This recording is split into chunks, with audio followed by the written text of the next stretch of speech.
Mabuhay Pilipinas, narito ang weather update ngayong January 12, 2024, araw ng Biyernes.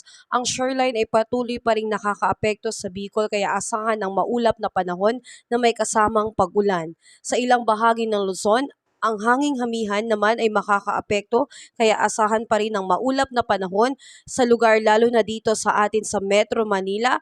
May maaliwalas na panahon na mararanasan sa umaga, ngunit sa bandang hapon at gabi ay magiging maulap na may tsansa ng mahinang pagulan kaya ugaliin pa rin magdala ng payong lalo na kung lalabas ng bahay. Samantalang maulap na papawirin na may mahinang pagulan ang mararanasan sa lalawigan ng Batanes, Cagayan, Isabela, Quirino, Nueva Vizcaya, Apayao, Kalinga at Aurora, habang bahagyang maulap hanggang sa maulap na kalangitan na may pulupulong mahinang pagulan sa Mountain Province, Ifugao, Abra, Benguet, Ilocos Norte, Ilocos Sur, La Union at Pangasinan, sanhi pa rin ng hanging hamihan. Katamtaman hanggang sa malakas na hangin mula sa hilagang Silangan ang iiral sa hilagang Luzon at sa lalawigan ng Aurora. Ang mga baybayin ng dagat ay magiging katamtaman hanggang sa napakaalon.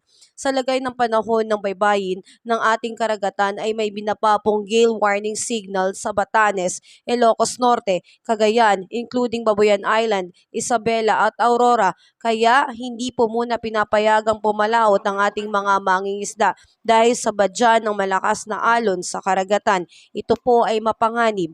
Narito po ang 3-day weather outlook sa mga pangunahing city sa ating bansa. At narito rin po ang mga tinatayang temperatura. Muli, nakikisuyo po ako na i-like and subscribe niyo po ang aking channel. Tulungan niyo po akong ma-achieve ang mas mataas pang subscription.